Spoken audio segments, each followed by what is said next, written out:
When I was a boy, the spirit world terrified and tortured me, taking my rest and innocence in one fell swoop at the age of 5 in Wales. I survived but was forever changed. Now, years later, after nearly losing my sight, I have decided to leave the shadows.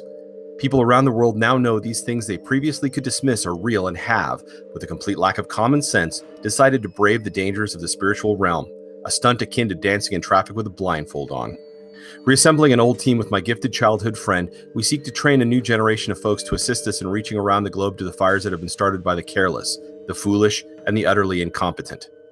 Welcome with me, please, Joel Robinson, Reiki healer and gifted shaman, Sonia Lamont, Wiccan and gifted woman of talent. Today's episode, the Amityville Horror. In the 1970s, nothing captured the imagination and horror of a haunting in the United States quite like the report of the Lutzes' 28-day stay in their new home. Though they thought that the house's history made no difference at first, it was clear they didn't leave thinking that way. The murders that occurred in the house 13 months prior left more than a stain on the building, and perhaps the history of that stain were deeper than they thought. And even worse still, many years later, after George Lutz died, several of the family members stepped forward to explain that the reason for the haunting's intensity was to be blamed on the father himself. But where did all this begin? How did it all start? Was it with the DeFeo family and the murders that occurred before the Lutz family arrived? Or was the situation a much deeper, a much more extensively deep and pervasive source of energy from antiquity? To answer those questions, we must look back in order of the events we learned as they unravel, in the investigation that would later uncover so much more. Regardless of whom you believe, 13 months after Ronald DeFeo Jr. was arrested for the murder of his family in their sleep with a rifle, George Lutz bought the home at a steeply discounted price of $80,000, a price that was too good to be true. After laying down $20,000 for the home, they had a house that, even had the family business gone under, would be easily affordable. Now, despite what you see in the movies, here are some of the true events. 1. Kathy Lutz was said to wake up at 3:15 a.m. every morning, which was around the time Ron DeFeo carried out his murders. 2. The Lutz family claimed to smell strange odors, see green slime oozing out of the walls and keyholes, and experience cold spots in certain areas of the house. 3. When a priest came to bless the house, he allegedly heard a voice scream, "Get out." He told the Lutzes to never sleep in a particular room in the house. 4. Other paranormal activities, such as a nearby garage door opening and closing, an invisible spirit knocking a knife down in the kitchen, a pig-like creature with red eyes staring down at George Lutz and his son Daniel from a window, George waking up to his wife Kathy levitating off their bed, sons Daniel and Christopher also levitating together in their beds. According to the children in recent years, George was fascinated by the story of the killer, listening to voices that urged him to kill his family, and decided to see if he could conjure something up. Well, he succeeded. Subsequent residents saw and heard nothing, or at least they said they saw nothing, leading to the impressions that whatever happened in that home was the fault of a dabbler who didn't know to leave well enough alone, or a premeditated hoax to make money on the home. According to official records, George and Kathy Lutz made $1,600 profit from the sale of the home. Hardly a get-rich-quick scheme in action. And if you think this didn't really happen, keep in mind that George and Kathy Lutz took polygraph tests about the events in the house and passed. Twice.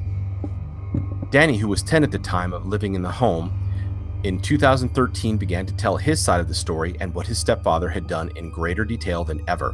Though he never wanted to be remembered as one of the Amityville kids, that never went away, nor did the memory of what happened there. He backed up all of their accounts of what occurred and even added to the telling by explaining in greater depth what he was not allowed to in the first place.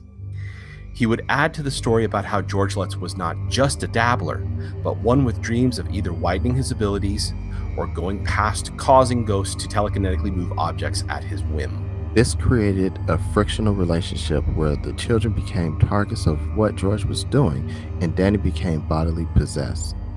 His bed would shake violently. He would be attacked, etc. Also, towards the end of his life, Ronald DeFeo Jr. was interviewed for TV and spoke to a psychic medium, Jackie Barrett, that said she knew Ronnie was being affected by said demon that George wanted to control. He called to her psychically from jail and begged her for help to free himself before he died, and then he sent a letter after she felt the contact. The fact is, the murders are horrible and inexplicable. Graphic content warning. From here, you have no one to blame but yourself. The family had been murdered by Ronnie or his sister, depending on whose story you believe, in their sleep. Toxicology proved they had not been drugged, and only one of them was awake while being shot. The sole awake person being the accused sister, who had apparently participated, so naturally she was awake. The weapon was not silenced, and no one in the neighborhood was roused by the weapon's discharge. In fact, they claimed all they heard on the street that night were local dogs barking. They were all killed as they lay sleeping on their faces. None had defensive wounds on them, as if they were roused and moved to escape or counterattack. Worse still, when Ronnie was done, he cleaned up the crime scene near expertly, disposing of his clothing in Brooklyn. The weapon and casings in the lake outside the home were thrown there by his sister accomplice, as witnessed by a peace officer who was not able to report it due to being silenced by an ongoing investigation into the mob ties the DeFeos had, and went to work that day pretending that all was well. That following night, he brought home his friends as if to exonerate him by saying, "Look, I went home and found them dead." When the police questioned him, he cracked, drawing a map to all the evidence of what had occurred. He was convicted and sentenced to 6 life sentences. During his interviews in 2009, the battery for the camera kept discharging and dying. It required 4 replacements. Apparently, according to Ronnie Jr., this issue started with his father and the cryptic messages that he would tell his son about, "You can't kill what's already dead." He claimed at that time he didn't understand, but after decades of exposure and what it may have done to him, he gets it. Whether you believe it or not, Jackie seemed to take the entity unto herself and then carry it away from the jail Ronnie was incarcerated in. And then it proceeded to deal blows to her life. If you have a chance, I highly recommend watching this interview. He implicates his sister, another relation, and even organized crime as his uncle, who was a capo regime of the Genovese family. Since Ronnie was a classic case of drug abuse after physical familial abuse, he was a blank slate that any evil entity could access with general ease. Something to watch for in the world, as cruelty of this soulless variety can create what amounts to a perfect storm event to occur just like this one, where an entity can hijack 2 members of a family and annihilate it. March 6, 1976. The house was investigated by noted parapsychologists and psychics. Numerous seances and investigations began. But one notable time camera on the 2nd floor captured a picture of what appears to be a dark-faced boy with strange eyes looking out from the bedroom by the stairs. And when I mean strange eyes, I mean no eyes. There were no children present that night. In 1977, Ethel Johnson Myers and Hans Holzer, world-renowned parapsychologists, went into the Amityville house to investigate. Ethel went into a trance and began to communicate with the Native American spirit that said it was buried on the land. A news assistant discovered documents and information within the Amityville Historical Society that showed there were Indians buried on that property. The Massapequa tribe were buried on that property. That information has suddenly gone missing from the Historical Society's archive, and all we have is evidence that this evidence and information existed but is no longer there. Lorraine Warren even said she felt some evil there that was not just dead DeFeos. No, it was an evil from the bowels of the earth. Some of the psychics claimed to see hooded figures like monks, but dressed in white and hiding their visages from view, closing in and watching them from the stairwell. Hans Holzer reviewed some of the photographic evidence alongside that of the boy peeking from the door. One was of a horse outline moving across a scene that in previous pictures had nothing on it. But clearly you can see, superimposed on the background, a horse figure, as if to say, "See, here we ride horses when we visit these foolish mortals." Which, when viewed with the mysteriously darkened pictures taken by a timed camera, and the ones with white figures flying through, seems to add the proverbial cherry to the top of the sundae. Montaukett Indians of the area used to believe that the land was a power spot, and even infested at one time by demons.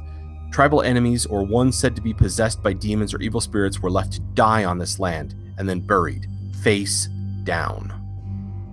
Also, what not many people know, a home that now resides down the street from the current house that we know as the Amityville house was the original house that occupied that ill-famed spot near the lake we all know. This house sits at the corner of South Ireland and Carmen Places.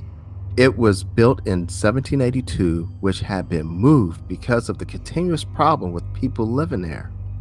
They would move out or not stick around long at all. Stories that are eerily similar to the ones that the team could lay hands on until the records were buried. This town is now quiet about the whole affair, silencing anyone who dares to dissent. Folks who live in the home do not stay very long, but always seem to say the same thing about the house. Nothing happened. One must question how much of this is the truth, disbelief, good fortune, or outright coercion by the town. The only thing we are sure of is that the experts are sure, and the house in question is up for sale for $850,000 for the fifth time in nearly 40 years. And the selling price is, shall we say, too good to be true? Are there any takers? Who amongst us would have the courage to brave the land, the spirits, and possibly their own particular demons to own such a luxurious and oft rebuilt home? Thank you for listening. If you like what we do here, please smash that like button, subscribe, and click the bell icon to get notified the instant we upload or go live. If you have questions that need answering, paranormal problems that need solving, or just a friendly ear that can relate to issues you have or may be going through, please feel free to contact us on the channel.